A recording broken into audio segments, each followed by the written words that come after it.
A larger network, Alara repeated, her voice steady now, devoid of the raw emotion that had choked her moments before. What kind of network?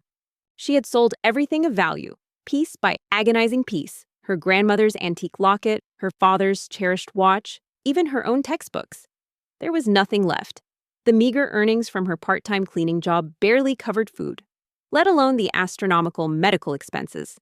Sleep offered no respite, only a parade of nightmares where her mother faded away. And Alara was powerless to stop it. Alexander, sensing the shift in her demeanor, moved closer, his voice dropping to a low, intense tone, no longer apologetic, but strategic.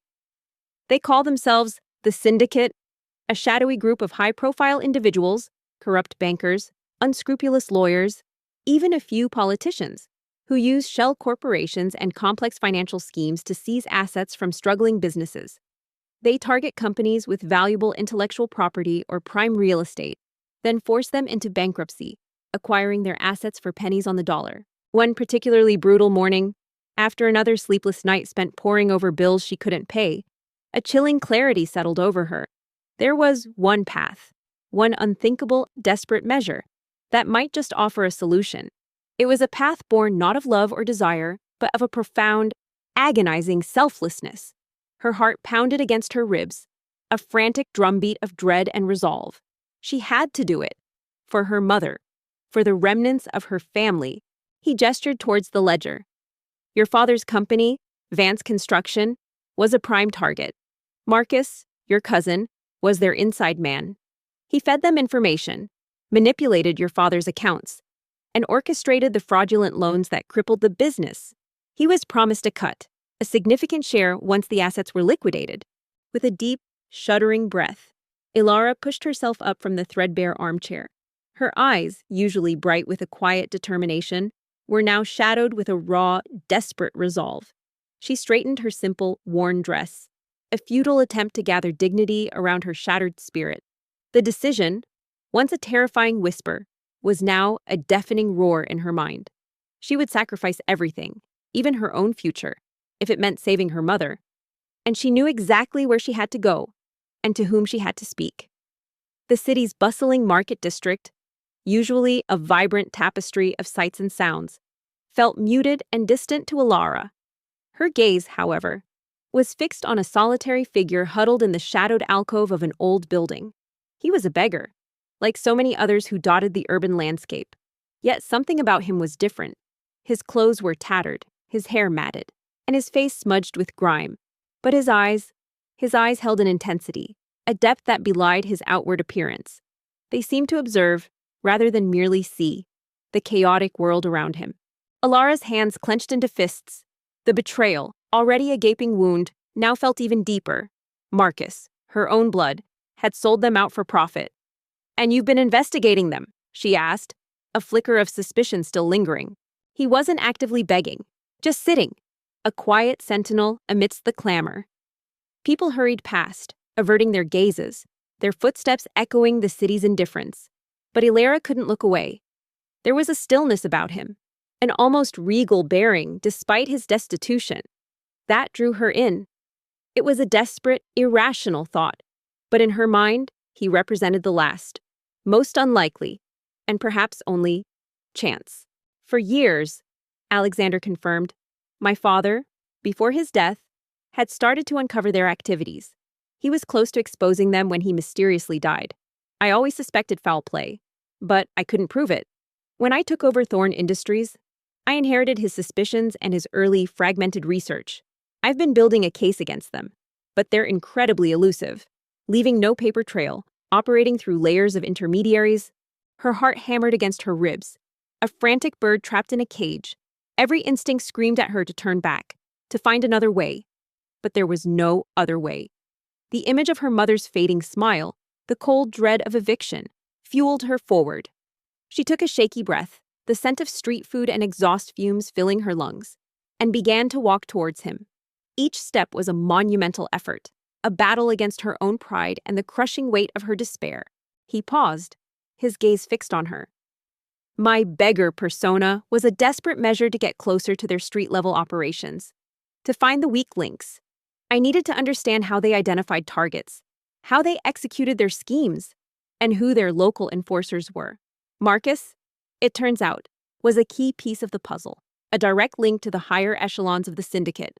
As she approached, the beggar's gaze, which had been distant, now sharpened, focusing entirely on her. There was no surprise, no curiosity, just that unnerving intensity. He seemed to pierce through her facade of composure.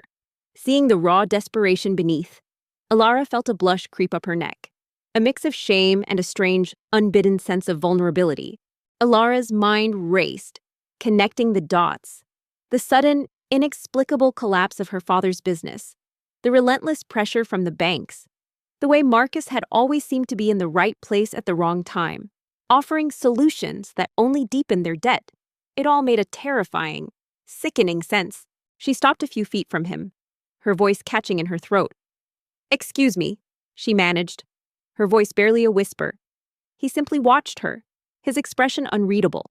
She swallowed hard, forcing herself to meet his gaze. I know this will sound strange," she began, her words tumbling out in a rush. "But I am in a desperate situation. My family. My mother is very ill. We have no money, no home. I need help." "So, the Thorn Industries deal Miss Davies mentioned," Alara said, her voice barely a whisper.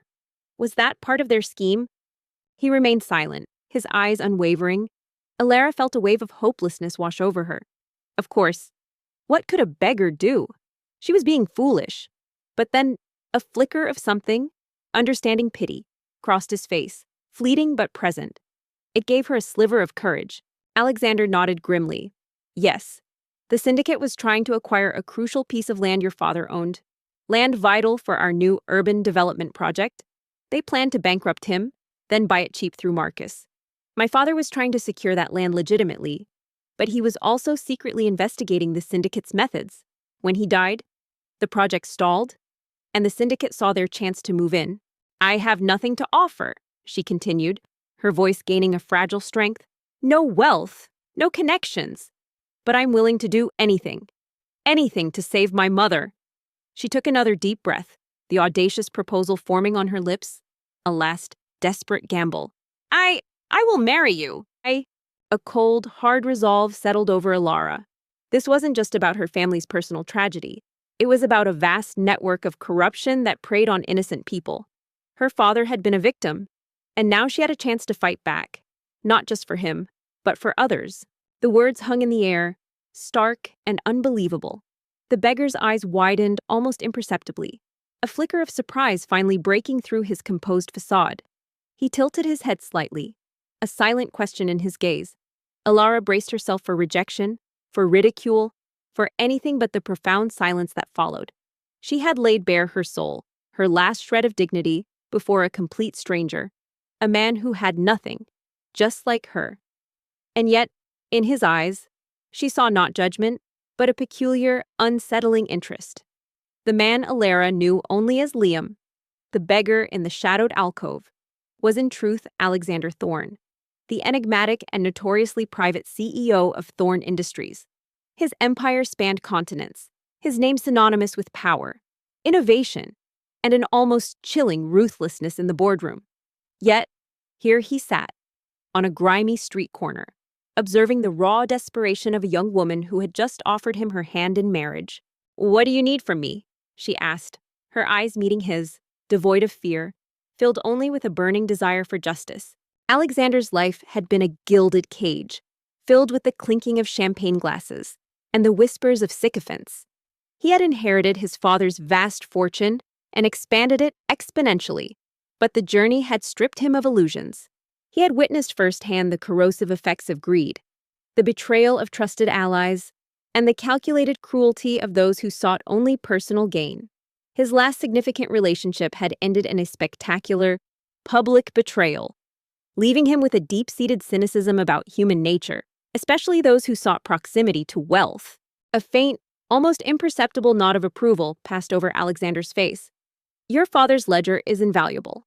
It contains details that can directly link Marcus to the syndicate's financial dealings. It's a missing piece of the puzzle I've been searching for. And your personal testimony, Your understanding of Marcus's methods will be crucial. Disillusioned and weary of the superficiality that surrounded him, Alexander had embarked on a bizarre experiment. He shed his bespoke suits for rags, traded his penthouse for the streets, and adopted the persona of a destitute beggar. He wanted to see if genuine kindness, true selflessness, still existed in a world he perceived as utterly corrupt. He sought a soul untainted by ambition, unmotivated by money, someone who would see a person, not a bank account. He extended a hand, not a gesture of reconciliation, but of alliance. We have a common enemy, Alara. The same people who destroyed your family are also the ones I'm trying to bring down. Together, we can expose them all. We can get justice for your father, clear your family's name, and ensure your mother gets the care she needs. Are you with me? He had been observing Alara for weeks, drawn by the quiet dignity with which she carried her immense burdens. He had seen her tirelessly working, her face etched with exhaustion, yet always managing a gentle word for her ailing mother. He had witnessed her desperate attempts to secure loans, her quiet tears in the alleyways, and her unwavering resolve even as hope dwindled. Her plea, "I will marry you," had been the ultimate test, a desperate gamble born of pure, unadulterated self-sacrifice. Not avarice. Alara looked at his outstretched hand, then into his eyes. The pain of his betrayal still lingered, a dull ache, but the promise of justice, of retribution, was a far stronger force. She took a deep breath, the scent of damp concrete and stale air filling her lungs, and firmly grasped his hand. The touch was firm, professional, a silent agreement. The fight, for both of them, had just begun. The handshake, firm and resolute, sealed their alliance. The air in the dilapidated warehouse, once heavy with despair and betrayal, now crackled with a nascent sense of purpose. Alara, though still reeling from the shock of Alexander's true identity, found a new strength in their shared objective justice. The words had startled him, a jolt to his carefully constructed cynicism. No one had ever approached him with such a proposition, least of all someone who believed he had nothing to offer. It wasn't pity she sought, nor wealth. It was a transaction of survival, a desperate trade of her future for her mother's life. This was precisely the kind of raw, uncalculated humanity he had been searching for. "My office," Alexander stated, his voice now fully embodying the authority she had only glimpsed. "We need to move your mother to a proper hospital immediately. And then we strategize. This place is no longer safe, and we have work to do." He had planned to end his charade soon, to return to his empire and his life of power. But Alara's audacious proposal had changed everything. It presented a unique opportunity, a chance to observe her further, to truly understand the depth of her character. He needed to be absolutely certain that her motives were as pure as they seemed, that this desperate act wasn't a cleverly disguised ploy. Within hours, Alara's mother was settled in a private room at one of the city's most prestigious hospitals, receiving the best medical care Alexander's resources could provide. The relief that washed over Alara was immense. A physical weight lifted from her shoulders. For the first time in months, she allowed herself to breathe freely. So, Alexander, the billionaire CEO, simply nodded, his eyes still holding that unsettling intensity. "I accept," he rasped, his voice rough from disuse and deliberate alteration. The words were simple, yet they sealed a pact born of desperation and deception. He would continue his charade, extending the test, watching Alara navigate the consequences of her desperate plea. He wanted to see if her resilience, her kindness, and her selflessness would endure even when faced with the harsh realities of a life she never imagined. The game, for him, had just begun. Alexander, still shrouded in his beggar's disguise, accepted Alara's desperate proposal with a simple nod, a silent pact forged in the heart of the bustling city. His acceptance, however, was not without its unspoken terms. He would live by her side, a silent observer, a shadow in her already shadowed life, watching, testing, and ultimately judging. For Alara, the acceptance was a fragile lifeline, a desperate grasp at salvation, but it plunged her into a reality far more complex and challenging than she could have ever imagined. Alexander then led her to a discreet, heavily secured office within the Thorn Industries skyscraper. It was a stark contrast to the life she had been living: polished chrome, hushed tones, and panoramic views of the city that had once seemed so indifferent to her suffering. Here, Alexander Thorne was in his element, a formidable presence, his mind already racing with strategies. Their marriage was unconventional, to say the least. They found refuge in a dilapidated, abandoned warehouse on the outskirts of the city, a place where the wind whistled through broken panes and the concrete floor offered little comfort. Alexander, as Liam, maintained his persona meticulously. He ate the meager meals Alara scrounged, slept on the hard ground beside her, and endured the biting cold without complaint. He observed her every move, the way she carefully rationed their food, always giving the larger portion to her mother. The endless hours she spent cleaning offices and restaurants, her hands raw and aching.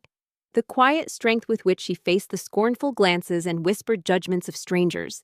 The syndicate operates with extreme caution, Alexander explained, gesturing to a complex digital map projected onto a large screen, showing interconnected nodes and shadowy figures. They leave minimal digital footprints.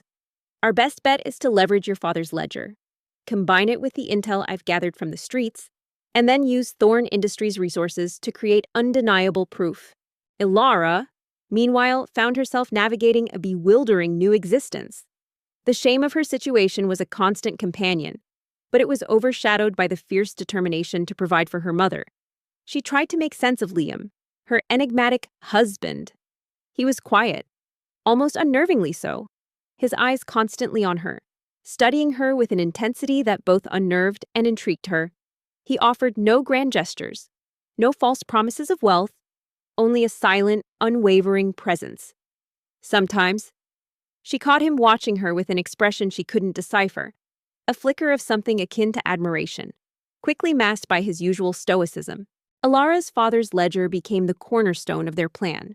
Alexander had his team of forensic accountants meticulously cross-reference every entry, every date, every name, with his own vast database of financial transactions and corporate filings.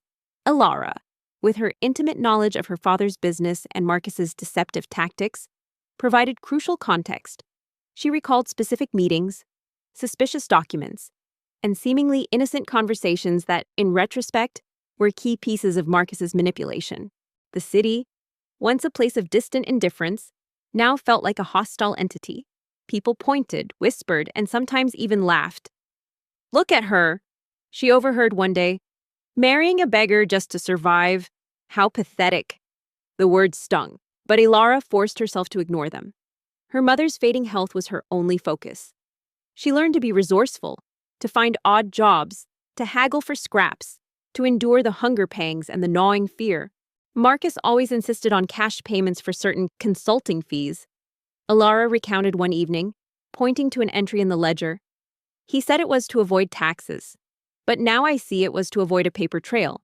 One evening, as Alara tended to her mother, who was shivering despite the thin blanket, Liam simply placed a small, warm brick wrapped in cloth beside her. He said nothing, but the gesture, so simple yet so thoughtful, brought a lump to Alara's throat. It was a small act of kindness in a world that had offered her so little. These small moments, these quiet observations, were slowly chipping away at Alexander's cynicism. He saw her resilience, her unwavering love, her pure heart, shining through the grime and despair. Alexander nodded, his eyes gleaming with understanding. "Exactly. We'll trace those cash transactions to the shell companies I've identified. We need to show a clear pattern of money laundering and illegal asset acquisition." Yet, despite these fleeting moments of connection, a subtle unease began to stir within Alara. Liam's hands, though calloused, sometimes moved with a surprising grace, a precision that seemed out of place for a man who lived on the streets. His knowledge of the city, though he rarely spoke, seemed too vast, too intimate.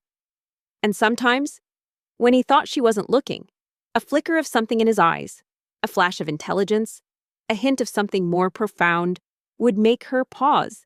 She dismissed them as figments of her exhausted imagination, products of her overwhelming stress. After all, what could a beggar hide? She was too tired, too desperate, to entertain such irrational thoughts. But the seeds of doubt, however tiny, had been planted. The harsh realities of their new life, though physically draining, often pulled Alara's mind back to a time when their world hadn't yet fractured. In the quiet moments, When Liam was out scavenging or when her mother had finally drifted into a fitful sleep, memories would surface, unbidden and sharp. She remembered her father, a man of unwavering integrity, whose small construction firm had been their family's pride. He had built it from the ground up, brick by honest brick, instilling in Alara the values of hard work and sincerity. Their plan unfolded in phases. First, they focused on Marcus. Alexander used his influence to subtly pressure the banks involved in Vance Construction's bankruptcy, initiating a quiet, internal audit.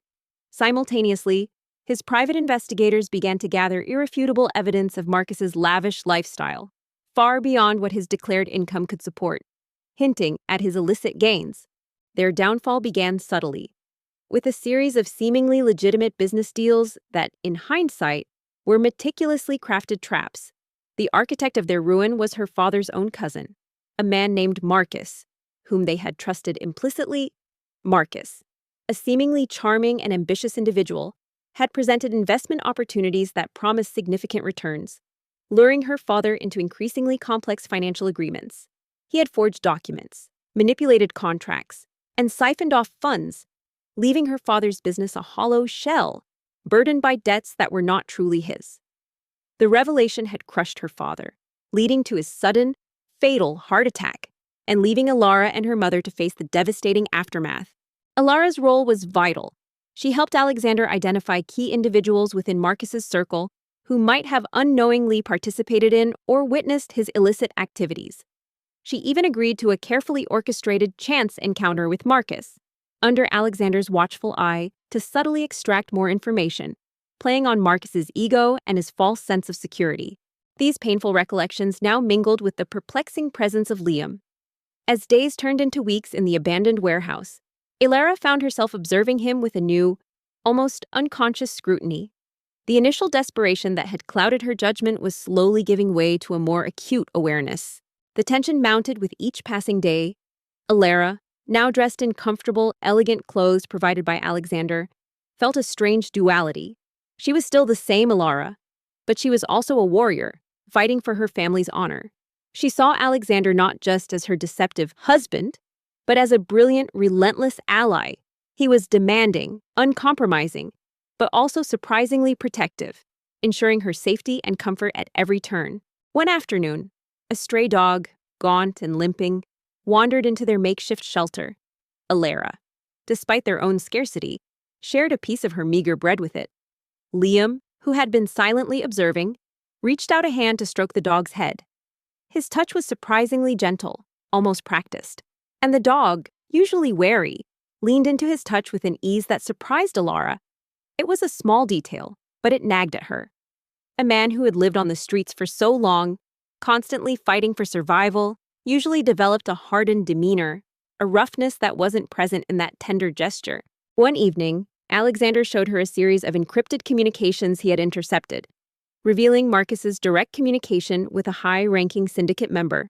"This," Alexander said, his finger tapping the screen, "is the direct link we needed. It proves Marcus wasn't just a rogue operator, he was a trusted lieutenant." Another time, Alara was struggling to open a stubborn, rusty lock on a discarded crate they hoped to use for storage. Liam, without a word, took a discarded piece of wire and, with a few precise, almost effortless movements, picked the lock. It clicked open with a soft thud. Alara stared, dumbfounded. "How did you do that?" she asked, a frown creasing her brow. Liam merely shrugged, his eyes unreadable. "Learned a few things on the streets," he mumbled, turning away. But the speed and dexterity of his fingers, the almost surgical precision, felt far too professional for a casual street skill. The final phase of their plan involved a public exposé, meticulously timed to coincide with a major financial conference where several key syndicate members would be present. Alexander planned to present irrefutable evidence of their illicit activities, leveraging his company's reputation and the media's attention to ensure their downfall. It was a high-stakes gamble, fraught with danger, but the path to justice, finally, lay clear before them. Alara felt a surge of adrenaline, a mix of fear and exhilaration. The fight was coming, and she was ready. The day of the financial conference dawned crisp and clear. a stark contrast to the storm brewing within the Thorn Industries skyscraper. The air in Alexander's war room was thick with anticipation, a blend of nervous energy and steely determination. Alara, dressed in a sharp, professional suit, felt a tremor of fear, but it was quickly overshadowed by a fierce resolve. This was it, the culmination of months of suffering, weeks of meticulous planning. Then there was the way he sometimes held himself, a subtle rigidity in his posture, a quiet authority that would occasionally surface before he consciously relaxed it. His voice, though rough and low, sometimes held an unexpected cadence, a hint of education that he quickly suppressed. He never asked for anything, never complained, and seemed to possess an almost uncanny ability to anticipate her needs, often finding small comforts, a cleaner rag, a slightly less broken piece of furniture, that seemed to appear out of nowhere. The conference hall buzzed with the city's elite, bankers, investors, and, crucially, several key members of the syndicate, including Marcus, who moved with an air of smug confidence. They were unaware of the trap being laid, their faces etched with the usual masks of respectability. Alexander, a commanding presence even among the most powerful, took the stage, his voice calm and authoritative as he began his presentation on transparency and ethical practices in modern finance. Alara tried to dismiss these observations. Stress, she told herself. Exhaustion. The mind played tricks when pushed to its limits. What reason could a beggar have to hide anything? Her life was already a tangled mess of misfortune. She couldn't afford to invent new mysteries. Yet, the tiny seeds of suspicion, once dismissed as irrational, were now beginning to sprout, nurtured by these subtle, unsettling inconsistencies. They were whispers in the back of her mind, faint but persistent, suggesting that the man she had married, the silent figure by her side, might be more than he seemed. Alara was on her way to a new cleaning job, a small, upscale boutique in the city center. It was a rare opportunity, promising slightly better pay, and she couldn't afford to be late. The bus was crowded, its stale air a familiar discomfort, but her mind was preoccupied with the persistent cough that had plagued her mother all night. She clutched her worn bag, a knot of worry tightening in her stomach. Initially, the presentation seemed innocuous, a standard corporate address, but as Alexander delved deeper, the slides on the massive screen behind him began to shift. What started as abstract financial models slowly morphed into detailed flowcharts of shell companies, offshore accounts, and manipulated asset transfers. A collective murmur rippled through the audience. As the bus lurched to a stop near a gleaming office tower, a wave of well-dressed professionals surged onto the pavement. Alara, lost in her thoughts, almost collided with a woman stepping off the bus. "Oh, I'm so sorry," Alara mumbled, quickly stepping aside. "For too long," Alexander's voice boomed, cutting through the growing unease. "A parasitic network has preyed on honest businesses, exploiting vulnerabilities and destroying lives for illicit gain." He paused, his gaze sweeping over the audience, lingering on Marcus, whose confident smile had begun to falter. "Today, that ends." The woman, impeccably dressed in a tailored suit, turned. Her eyes, initially dismissive, suddenly widened in recognition. Ilara Vance?" she exclaimed, a surprised smile spreading across her face. He then unveiled the irrefutable evidence. Ilara's father's ledger, digitized and cross-referenced, appeared on the screen, highlighting suspicious transactions and linking them directly to the shell corporations Alexander had identified. Encrypted communications, intercepted by Thorn Industries' top cybersecurity team, flashed across the screen, displaying direct orders from high-ranking syndicate members to Marcus, detailing the systematic dismantling of Vance Construction. Alara blinked, trying to place the face. Then it clicked. "Ms. Davies, from my father's old firm." Ms. Davies had been a junior accountant, always quiet and efficient, who had worked closely with her father years ago. Marcus, pale and sweating, tried to slip away, but Alexander's security detail, strategically placed throughout the hall, subtly blocked his exit. The murmur in the audience turned into a frantic buzz, then outright gasps as more damning evidence was presented. Names, faces, and detailed financial records of other victims appeared, showcasing the syndicate's vast web of deceit. "Yes, it's me. Ms." Davies said, her smile faltering slightly as she took in Alara's worn clothes and tired eyes. "It's been so long. I heard. I heard about your father. I'm so terribly sorry." Her voice was genuinely sympathetic. "And here," Alexander announced, his voice ringing with righteous indignation, "is the architect of many of these schemes, the man who betrayed his own family for profit, Marcus Vance." A spotlight suddenly illuminated Marcus, who stood frozen, his face a mask of terror and disbelief.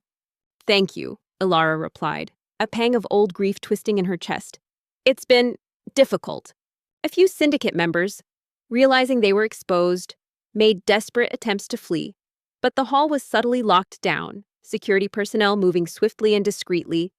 The media, alerted by Alexander's team, descended like vultures, cameras flashing, microphones thrust forward.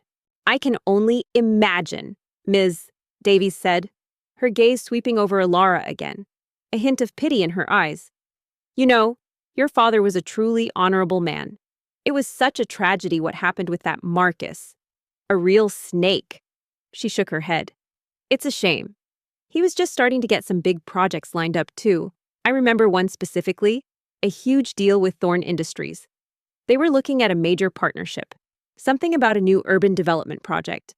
It was all very hush-hush, top secret stuff, being handled directly by their CEO, Alexander Thorn himself. He's a formidable man, very private, but incredibly powerful. Everyone in the industry respects him, even if they fear him a little." In the ensuing chaos, a desperate Marcus, seeing no escape, lunged at Alara, who was standing near the stage, a silent witness to the unfolding drama. His eyes were wild, filled with a desperate fury, intending to silence her, to destroy the last piece of evidence against him. But Alexander, ever vigilant, was quicker. He intercepted Marcus, his movements precise and powerful, subduing him with a swift, practiced maneuver. Marcus was quickly apprehended by security, dragged away amidst the flashing lights and shouts of reporters. Alara's breath hitched. Thorn Industries. Alexander Thorn. The names echoed in her mind, vague but unsettling. She had heard them before, perhaps in hushed conversations between her father and his colleagues, or perhaps in news reports she had barely registered. The name Alexander Thorn felt strangely familiar, almost like a half-forgotten dream. A flicker of something, a fleeting image, tried to surface in her memory, but it remained just out of reach. The climax was swift, brutal, and utterly satisfying. The syndicate members, caught red-handed, their carefully constructed facades crumbling, were taken into custody. The truth, long buried, had finally been brought to light, exposed for the entire world to see. Alara watched it all, a wave of profound relief washing over her, mingled with a fierce sense of triumph. Her father's name would be cleared. Her mother would be safe. Justice, hard-won and long-awaited, had finally been served. The aftermath of the conference was a whirlwind of activity, a maelstrom of legal proceedings, media frenzy, and a profound sense of relief. Marcus Vance, along with the other key members of the syndicate, was swiftly charged with fraud, money laundering, and a host of other financial crimes. The evidence Alexander had meticulously gathered, combined with Alara's father's ledger and her own compelling testimony, proved irrefutable. The justice system, often slow and cumbersome, moved with uncharacteristic speed, fueled by the public outrage and the undeniable weight of the evidence. "Thorn Industries," Alara repeated, her voice a little strained. "My father was involved with them." The news channels were abuzz with the story. "Thorn Industries CEO exposes major financial syndicate," read one headline. Another proclaimed, "Justice for Vance Construction Daughter's Courage Unmasks Corruption." Alara, once a nameless face in the city's shadows, was now hailed as a symbol of resilience and integrity. Her face, once etched with despair, now appeared on television screens, a quiet testament to the power of truth. Ms. Davies nodded. "Oh yes, very much so. It was a huge opportunity for him. But then everything fell apart. It was a real shock to everyone." She paused, then glanced at her watch. "Oh, I'm so sorry. Alara, I have a meeting. It was good to see you. Though, I truly hope things get better for you." With a hurried, sympathetic nod, Ms. Davies disappeared into the revolving doors of the office tower, The first, most immediate relief came with her mother's health. With the financial burden lifted, Ilara's mother received the best medical care available. Specialists attended to her, and the constant worry that had plagued Ilara for so long began to dissipate. Slowly, painstakingly, her mother's health began to improve.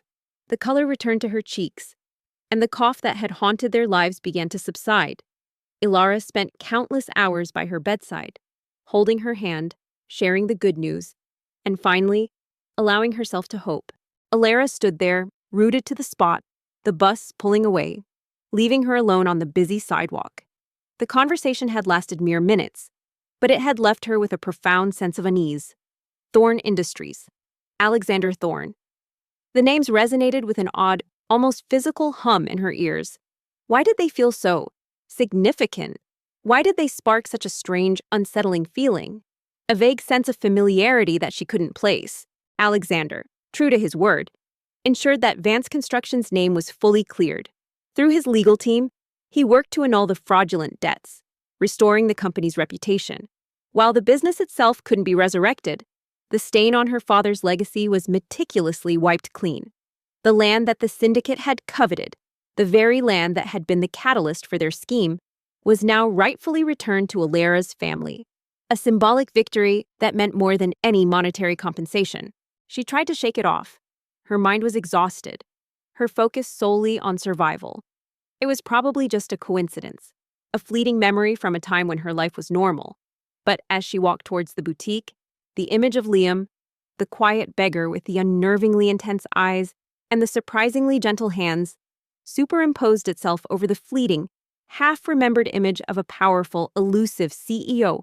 The connection was illogical, absurd, but it lingered, a tiny, persistent question mark in the back of her mind. The first crack in the carefully constructed facade of her new reality had appeared. The unsettling encounter with Ms. Davies had planted a seed of doubt in Ilara's mind, a tiny, persistent whisper that refused to be silenced. The name Alexander Thorn, the CEO of Thorn Industries, echoed with an inexplicable familiarity, a phantom sensation that something was profoundly wrong. She tried to dismiss it, attributing it to stress and exhaustion. But the image of Liam's intense eyes and surprisingly refined gestures kept resurfacing, juxtaposed with the powerful, elusive figure Miss Davies had described. The public's reaction was overwhelmingly supportive. Donations poured in for Ilara's mother's medical expenses, and job offers, once scarce, now flooded her inbox.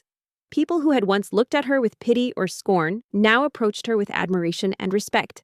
It was a stark contrast to her previous life, a testament to the power of truth and the public's desire for justice. One rainy afternoon, as Ilara returned to their makeshift shelter, she found Liam absent.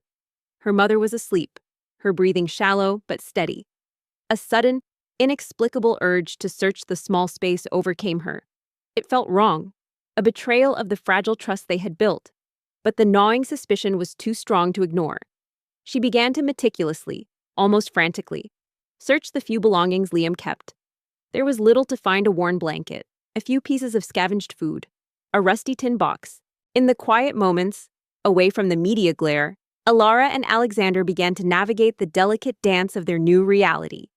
The initial anger Ilara felt towards him had softened, replaced by a complex mix of gratitude, respect, and a lingering sense of the profound deception he had orchestrated. She saw his unwavering commitment to justice, his relentless pursuit of the truth, and the genuine remorse in his eyes. He had used her pain, yes, but he had also, ultimately, delivered justice. Her fingers trembled as she opened the tin box. Inside, nestled beneath a crumpled, faded photograph of a stern-looking elderly couple, was a sleek, silver pen. It looked utterly out of place, too polished, too expensive for a beggar. As she picked it up, her thumb brushed against an engraved initial A.T. One evening, as they sat in Alexander's vast, silent office, overlooking the sparkling city lights, he handed her a thick legal document. "This is the official exoneration of your father's company," he said, his voice quiet. "And this," he added, pushing another document across the table, "is a trust fund established in your mother's name to ensure her continued care and your financial stability. It's not charity. Ilara, It's restitution. For what was taken from your family. A cold dread began to spread through her. Toot! Alexander Thorne. It couldn't be. It was absurd. But then, her gaze fell upon the crumpled photograph. It was old, faded, but the faces were clear. The man in the photograph, despite the years and the formal attire, bore an undeniable, striking resemblance to Liam, a younger, cleaner, more authoritative version of him. And the woman beside him, she looked vaguely familiar too, perhaps from a magazine, a socialite page. Ilara looked at the documents, then at him. The gesture was immense, life-changing. "Thank you," she whispered, the words heavy with emotion. "For everything." Her heart pounded, a frantic drum against her ribs. She rummaged further, her hands shaking. Tucked beneath the photograph was a small, leather-bound notebook. It wasn't a diary, but a ledger, filled with meticulous notes, complex financial figures, and names. Names that made her blood run cold. Marcus, the bank manager who had overseen her family's ruin. Other figures she vaguely recognized from the local business community. Men who had suddenly become wealthy after her father's downfall. He nodded, his gaze steady. "The fight is over, Ilara. For now. But a new chapter begins." The villains were behind bars. Their empire dismantled. The immediate threats were gone. But the journey of rebuilding, both their lives and their trust, was just beginning. The city outside, once a symbol of indifference, now seemed to hum with the promise of a new, brighter future. With the external battles won and justice served, the true challenge for Ilara and Alexander began the arduous journey of rebuilding trust. The immediate relief of their victory had been immense, but the echoes of Alexander's deception still lingered, a subtle discord in their newfound harmony. And then, a name written repeatedly, circled and underlined, Thorne Industries. Alongside it, detailed schematics of a new urban development project, the very project Ms. Davies had mentioned. The pieces of the puzzle, once scattered and disparate, were now violently clicking into place, forming a horrifying picture. Ilara's mother was recovering steadily, her room at the hospital now a sanctuary of peace and healing. Ilara spent her days by her side, witnessing her slow return to health, a miracle made possible by Alexander. This gratitude was a powerful force, softening the edges of her lingering resentment. She saw his genuine care, not just for her mother, but for her, a quiet attentiveness that went beyond mere obligation. Liam, the beggar, Alexander Thorne, the billionaire CEO. Alexander, for his part, made no demands. He understood the depth of the wound he had inflicted. He gave Ilara space, allowing her to process her emotions. But he was always present, a steady, unwavering pillar of support. He answered every question she had, no matter how difficult, laying bare his past, his motivations, and the profound regret he felt for his actions. He spoke of his own family's betrayals, the loneliness of his power, and how her pure heart had been a beacon in his cynical world. The realization hit her with the force of a physical blow, stealing the air from her lungs. The quiet observations, the subtle inconsistencies, the unsettling familiarity of the name, it all coalesced into one undeniable, monstrous truth. He wasn't just a beggar, he was a man of immense power, a man who had chosen to live a lie, to test her, to play a cruel game with her desperation. "I know it's hard to believe," he confessed one evening, as they sat in a quiet corner of the hospital cafeteria. "But watching you, seeing your unwavering dedication to your mother, it reminded me of what true integrity looks like. It made me realize how much I had lost, how jaded I had become." His gaze was earnest, vulnerable. "I didn't just find a solution to my investigation. I found a reason to believe again." Hot tears stung her eyes, blurring the words in the ledger. It wasn't just anger, it was a profound, gut-wrenching sense of betrayal. He had seen her at her most vulnerable, her most desperate, and he had used it. He had watched her struggle, suffer, and sacrifice, all while holding the power to alleviate her pain with a single word. He had allowed her to marry him, a man she believed to be as destitute as herself, knowing full well the elaborate deception he was weaving. Ilara listened, her heart a complex tangle of emotions. She acknowledged his remorse, the genuine pain in his eyes. She saw that he wasn't just apologizing for the deception, but for the person he had become. She began to understand that his test had been a desperate, misguided attempt to find something real in a world full of artifice. The shame was overwhelming, but it was quickly eclipsed by a burning fury. How could he? How could anyone be so cruel, so calculating? Her desperate plea, born of pure, selfless love for her mother, had been a mere spectacle for his jaded curiosity.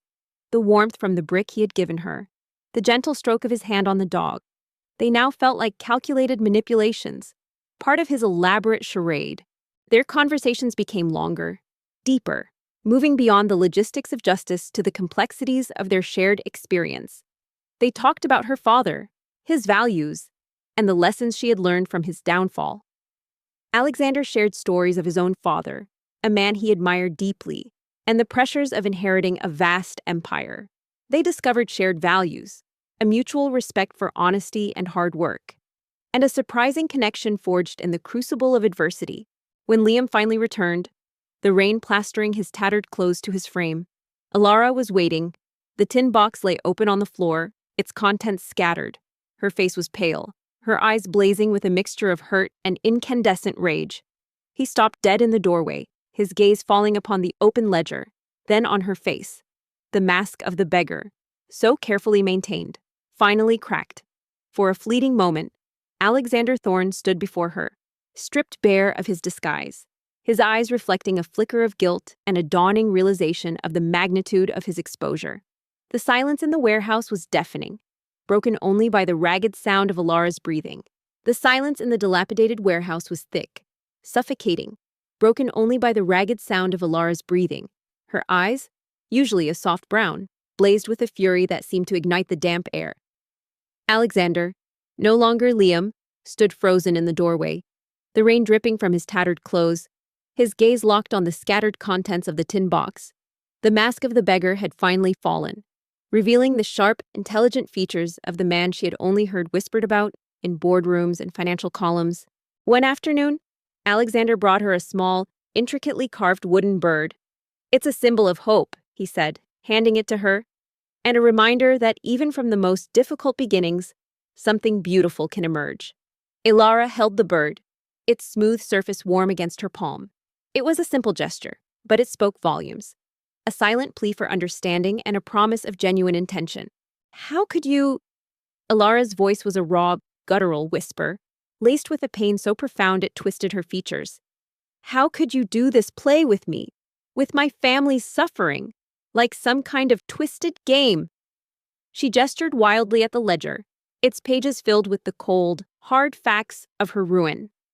"You watched me starve, you watched my mother fade, all while you had the power to change everything. What kind of monster are you?" Slowly, painstakingly, the walls Alara had erected around her heart began to crumble. She saw that Alexander was not just the ruthless CEO or the deceptive beggar, but a man capable of profound regret, deep loyalty, and a genuine desire for redemption. He had given her back her family's honor, her mother's health, and a future she never thought possible. Alexander flinched, the accusation hitting him harder than any corporate attack. He finally stepped inside, closing the door behind him, the sound echoing ominously. His usual composure was shattered, replaced by a desperate need to explain, to somehow mitigate the damage he had wrought. "Alara, please," he began, his voice, now deeper, richer, stripped of its beggar's rasp. "It wasn't a game, it was a test, a desperate attempt to find something real." The turning point came one evening when Alara's mother, now much stronger, looked at Alexander with clear, grateful eyes. "You saved us, young man," she whispered, her voice still weak but filled with warmth. "You gave my daughter her life back." Alexander's eyes, usually so guarded, softened, and Alara saw a flicker of profound emotion. Relief, perhaps, and a quiet sense of peace. "A test," she scoffed, a bitter laugh escaping her lips. "You call watching a family crumble, watching a daughter sell her soul to save her mother, a test? What were you testing, Alexander? My desperation, my gullibility, or perhaps your own capacity for cruelty?" Her voice rose, trembling with unleashed emotion. "I offered you everything I had left, my life, my future, to a man I believe was as broken as I was. And all along, you were mocking me, It wasn't a sudden, dramatic moment of forgiveness, but a gradual, organic process. It was built on shared vulnerability, honest conversations, and the undeniable evidence of his actions. Ilara realized that while their beginning was unconventional and deeply flawed, their journey had forged an unbreakable bond. The man who had tested her desperation had ultimately proven his own integrity, not through words, but through his unwavering commitment to justice and his quiet, persistent efforts to earn her trust. Their relationship, once a contract of survival, was slowly transforming into something far more profound, a foundation of honesty, respect, and a burgeoning, undeniable affection. The journey of rebuilding trust between Ilara and Alexander culminated not in a dramatic declaration, but in a quiet, profound understanding. Their relationship, forged in the crucible of deception and redemption, had blossomed into something resilient and deeply affectionate. It was a love built on shared values, mutual respect, and the undeniable bond that had formed as they fought for justice. He took a step towards her, his hands outstretched, but she recoiled as if burned. "Don't touch me," she spat, tears finally overflowing and streaming down her face, hot and furious.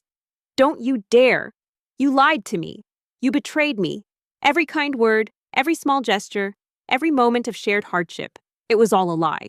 Ilara's mother made a full recovery, her laughter once again echoing through their new, comfortable home, a beautiful, modest house Alexander had quietly purchased, ensuring it felt like a true home, not a gilded cage. The land her father had owned, now legally restored to her name, became a symbol of their renewed hope. Ilara, with Alexander's support, decided to honor her father's legacy by establishing a foundation. The Vance Foundation would provide legal and financial aid to small businesses targeted by corporate predators, ensuring that no other family would suffer the same fate as hers. "No." Alexander's voice was sharp, desperate. "It wasn't a lie, Ilara. Not all of it. The kindness, the respect I felt for you, it was real. That's why I stayed. That's why I prolonged the charade. I was disillusioned, Ilara, betrayed by everyone I trusted, surrounded by greed and deceit. I needed to know if genuine good still existed. I needed to find someone who wasn't motivated by money, by power, someone who was truly selfless." He paused, his gaze pleading. "And I found that in you. Your strength, your unwavering love for your mother.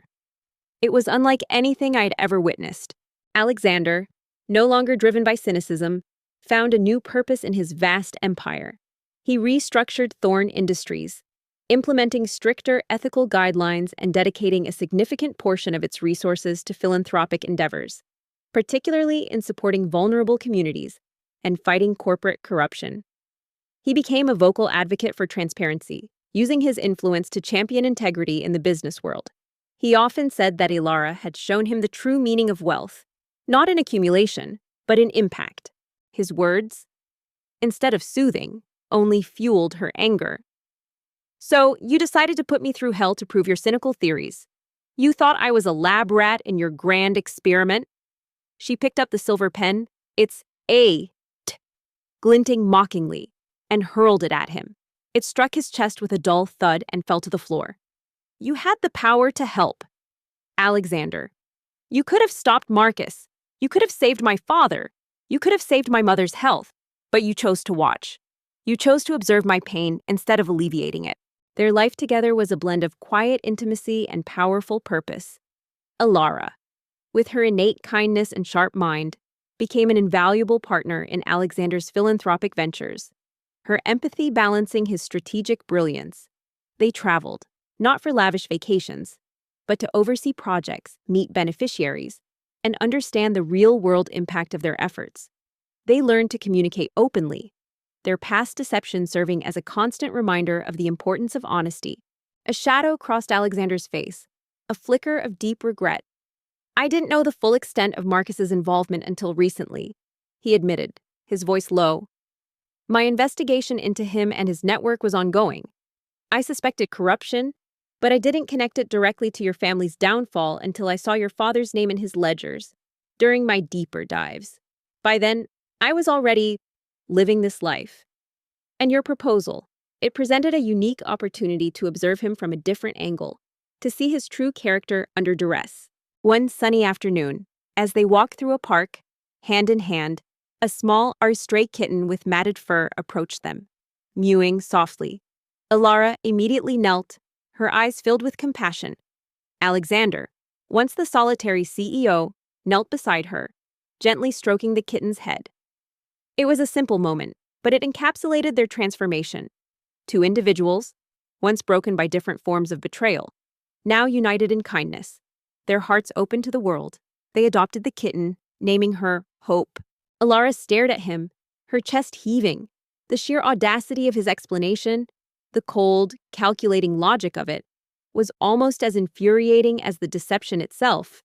Yet, beneath the anger, a tiny, fragile seed of understanding began to stir. He spoke of betrayal, of disillusionment, a pain she knew all too well. But it didn't excuse his actions. It didn't erase the months of fear, hunger, and humiliation. Their story became an inspiration, a testament to the idea that even from the darkest of beginnings, light can emerge. They proved that true wealth lay not in material possessions, but in integrity, compassion, and the courage to fight for what is right. Alexander, the former beggar, had found his true treasure in Alara, a woman whose love and resilience had healed his jaded soul, and Alara, the girl who had offered her life for her family, had found not just salvation, but a profound partnership and a love that transcended all expectations. Their future was a new horizon, boundless and bright, built on a foundation of honesty, justice, and an unbreakable bond. The confrontation hung heavy in the air, a storm of raw emotions. Her anger, his desperate need for absolution, and the profound weight of the deception that now defined their unconventional marriage. Their future, once a desperate hope, now seemed utterly, irrevocably broken. The raw fury that had consumed Alara slowly began to recede, leaving behind a vast, aching emptiness. She still felt the sting of betrayal, the humiliation of being a pawn in Alexander's elaborate scheme, but as she looked at him, truly looked at the man stripped of his disguise, she saw not just the calculating CEO, but also the pain in his eyes. He had spoken of disillusionment, of betrayal, of a world that had hardened him, a pain she understood intimately. Thanks for watching. If you enjoyed this story and want to see more, don't forget to hit that subscribe button. Stay with us for the next one, and while you're here, check out our other videos. There's always more to explore. Where are you watching from? Let us know in the comments below. The silence stretched between them, heavy with unspoken words and unresolved emotions. Alara sank onto a discarded wooden crate, her strength suddenly abandoning her. Her gaze fell on the ledger, still open on the damp floor. The names of her family's tormentors stark against the page. Marcus, the architect of her ruin. The man who had stolen her father's life and her mother's health. Alexander, seeing her exhaustion, slowly approached, stopping a respectful distance away. Alara, he said, his voice softer now, tinged with genuine remorse. I know words can't undo the pain I've caused. I was wrong, terribly wrong. My cynicism blinded me. I saw only a world of deceit, and I foolishly believed that the only way to find truth was through deception. He knelt, picking up the silver pen she had hurled at him. This pen, he continued, his gaze fixed on it, was my father's. He taught me about integrity, about building something real. But after his death, and after the betrayals I faced, I lost my way. I started to believe everyone had a price, everyone had a hidden agenda. He looked up, his eyes meeting hers, raw and vulnerable. Until your desperation was real, Alara. But so was your selflessness. You offered everything for your mother, without a thought for yourself. That's what stopped me. That's what made me question everything I thought I knew. Alara listened, her anger warring with a fragile understanding. She had known betrayal, the kind that ripped families apart. She knew the bitterness it left behind, the way it could twist a person's perception of the world. She still hated his methods, despised the way he had tested her, but she could, perhaps, begin to grasp the depth of his disillusionment. It doesn't excuse it, she whispered, her voice hoarse. It doesn't excuse the fear, the hunger, the humiliation. It doesn't excuse watching my mother suffer when you could have helped. And it shouldn't, Alexander agreed, his head bowed. I carry that burden. Alara, every moment I watched you struggle, Knowing I could alleviate it was a torment, but I needed to be certain. I needed to know that the pure heart I saw wasn't a facade, that it wouldn't crumble the moment wealth was introduced. It was a cruel test, and I am truly sorry for the pain it inflicted. He paused, then looked at the ledger. Marcus, he said, his voice hardening. He's part of a larger network I've been investigating for months. They prey on vulnerable businesses, using fraudulent schemes to acquire assets and funnel money into offshore accounts. Your father's company was just one of their targets. My beggar persona allowed me to gather information from the ground up, to see their operations from a perspective I never could have from my office. Alara's eyes widened. Marcus! A larger network? A faint, almost imperceptible smile touched his lips, hidden beneath the grime and the shadow of his matted hair. This woman, Alara, was different.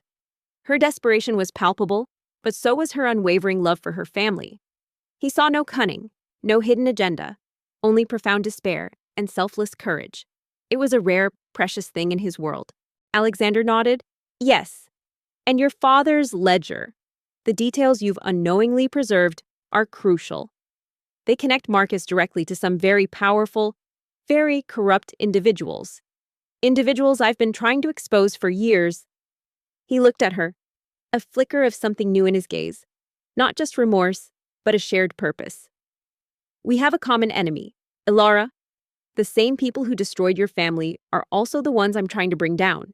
If we work together, we can get justice for your father, clear your family's name, and ensure your mother gets the care she needs. And we can expose them all. The relentless city hummed its indifferent tune, a symphony of ambition and despair. Yet to Alara, it was a suffocating silence. Each brick of the crumbling apartment building, each faded stain on the worn carpet, whispered of a life that had once held promise, now reduced to a relentless struggle. At 24, Alara carried the weight of a world that had betrayed her, a burden far heavier than her slender frame suggested. The offer hung in the air, a lifeline thrown into the turbulent waters of her emotions. Forgiveness was a long way off, a distant shore she wasn't sure she could ever reach. But justice for her father, for her mother, for all the suffering they had endured. That was a tangible goal, a beacon in the darkness. The thought of confronting Marcus, of seeing him brought to justice, ignited a fierce spark within her. It wasn't about Alexander anymore. It was about reclaiming what had been stolen. Her mother, once a vibrant woman, lay frail and pale in the small, sunless room. The relentless cough a constant, painful reminder of the medical bills that piled higher than the hopes Alara clung to. The family business, a small, honest venture her father had built with his own hands, had been systematically dismantled by an insidious web of debt, lies, and a betrayal that still stung like a fresh wound. Every avenue she had explored, every desperate plea, had led to a dead end. The bank had issued its final notice. The landlord threatened eviction, and the specialist refused to see her mother without upfront payment. She looked at the man before her, no longer a beggar, no longer just a cruel CEO, but a complex individual, flawed and repentant, offering a path to retribution.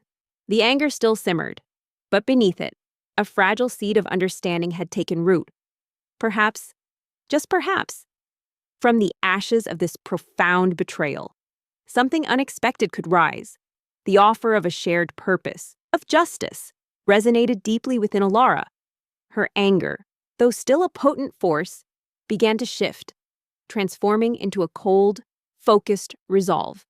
The thought of Marcus, the man who had meticulously dismantled her family's life, being brought to justice, was a powerful motivator. It wasn't about Alexander's deception anymore.